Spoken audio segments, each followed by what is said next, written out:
Good morning मेरे प्यारे बच्चों। आज हम लोग हिंदी 2 में अभ्यास कार्य करेंगे। तो चलिए आज हम लोग करते हैं अभ्यास कार्य। आज हम लोग अभ्यास कार्य में सबसे पहले करेंगे रिक्त स्थान भरें। ठीक है, ये मैंने आप लोगों को होमवर्क में दिया था। तो चलिए इसे हम लोग करते हैं। सबसे पहला नंबर पे है, ये मैंने आपको सारे चैप्टर्स जो आपके इस बार आने वाले हैं उनसे एक साथ रिक्त स्थान दिया है।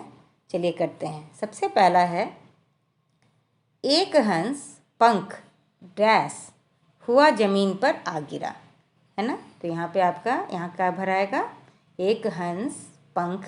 पंख क्या होता है, पंख क्या करता है, पंख डैश हुआ जमीन पर आ गिरा। तो यहाँ पे होगा फड़फड़ाता।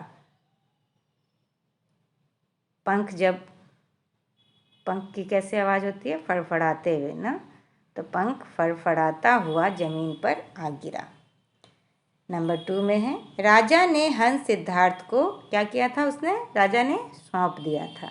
जब उसके पास हंस आ गया तो राजा ने क्या किया था, सिद्धार्थ को हंस सौंप दिया था। नंबर 3, मारने वाले से बचाने वाले का अधिकार क्या होता है, बड़ा होता है ना। कोई अगर मार रहा है और कोई बचा रहा है तो किसका अधिकार होगा, जिसने बचाया उसी ने। ठीक है। नंबर 4, हमें अपने राष्ट्रीय ध्वज का रिक्त स्थान दिया है, करना चाहिए। तो क्या करना चाहिए, सम्मान।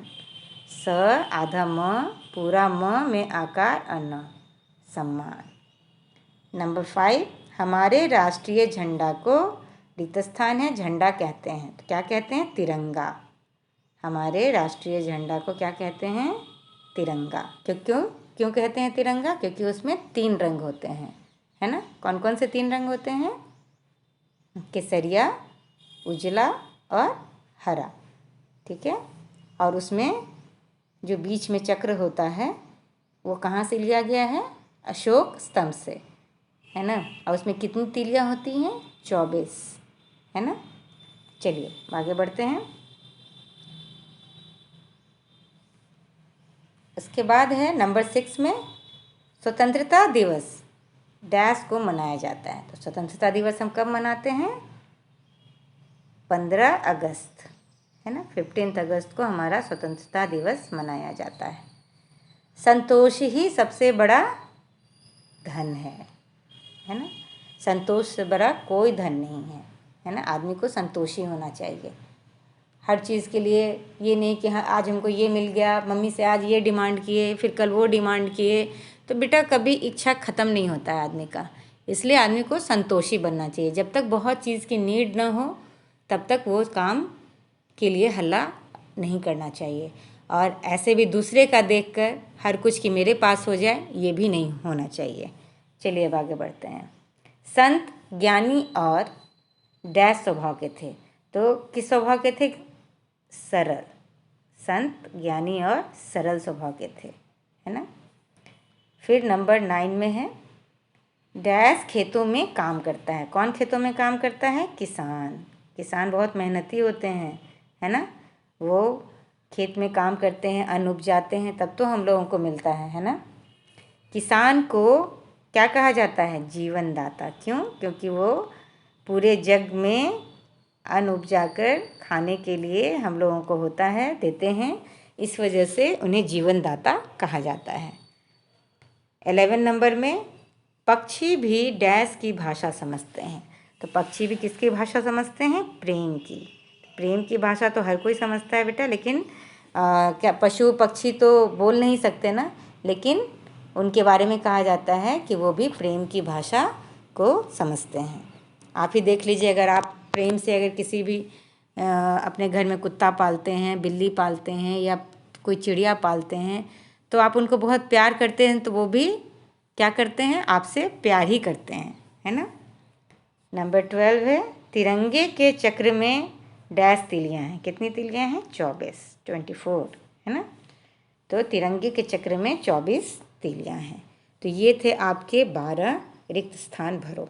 ठीक है बच्चों, आप लोग अपने कॉपी में सुंदर राइटिंग में, है ना, जैसे मैंने लिखा है एक लाइन छोड़ करके, वैसे ही आप लोग भी लिखेंगे, है ना। राइटिंग गंदी बिल्कुल भी नहीं होनी चाहिए। चलिए अब आगे बढ़ते हैं। ये दूसरा अभ्यास कार्य है, सही और गलत का निशान लगाएं। इसमें जो वाक्य सही होगा उसमें सही लगाएंगे, जो गलत होगा उसे गलत लगाएंगे। तो नंबर 1 में है, राजकुमार सिद्धार्थ ने घायल हंस को बचा लिया, है ना। तो ये जो है इसमें क्या होगा, ये सही है कि गलत, बताइए।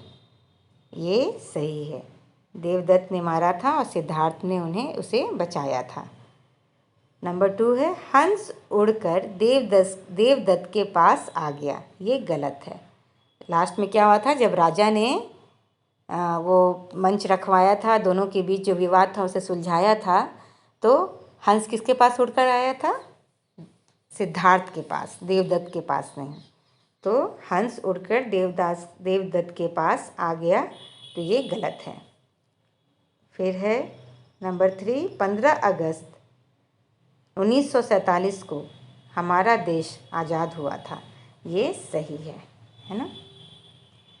फिर नंबर 4, हमारे राष्ट्रीय झंडे में 4 रंग होते हैं, ये गलत है। हमारे राष्ट्रीय झंडे में 3 रंग होते हैं।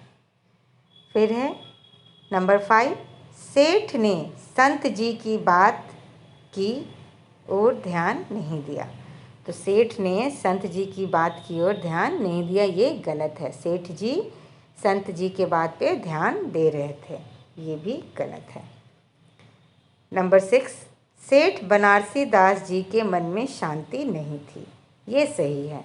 उनके पास बहुत पैसा था और पैसा होने के बावजूद वो अपने आगे के पोता पोती नाती नतनी के लिए चाह रहे थे खूब सारा धन इकट्ठा कर लें। उनको संतोष नहीं हो रहा था उनके पास जितना धन था, इस कारण से उनके मन में शांति नहीं थी। नंबर 7 है, किसान कविता में ईश्वर को जीवनदाता कहा गया है। किसान कविता में ईश्वर को जीवनदाता कहा गया है, ये गलत है। किसान कविता में जीवनदाता किसान को कहा गया है। नंबर 8, सवेरा होते ही किसान काम पर निकल जाते हैं, है ना, ये सही है। सवेरा होते ही किसान काम पर निकल जाते हैं। नंबर 9, हमारा राष्ट्रीय ध्वज आयताकार है, ये सही है ना। उसका जो है हमारा जो झंडा है उसका आकार आयताकार है। नंबर 10, बाण लगते ही हंस छटपटाया और मर गया, ये गलत है। क्या हुआ था उस कहानी में, बाण तो लगा था हंस को पर वो घायल हो गया था, न कि वो मर गया था। और उसकी जान किसने बचाई थी, सिद्धार्थ ने। ठीक है बच्चों, तो ये आपके थे 10 सही और गलत वाक्य। ठीक है बच्चों, आप लोग भी जब करेंगे तो ध्यान पूर्वक करेंगे। और राइटिंग बच्चों प्लीज़ आप लोग अपनी अच्छी कीजिए। कुछ बच्चों की तो ठीक है, लेकिन सब प्रॉपरली लिखते भी नहीं, लाइन पर लिखना सीखिए, है ना। इससे आपको भी पढ़ने में आसानी होगी और मुझे भी करेक्शन करने में आसानी होगी। ठीक है बच्चों, तो चलिए आज के लिए इतना ही। धन्यवाद, फिर मिलते हैं अगले क्लास में।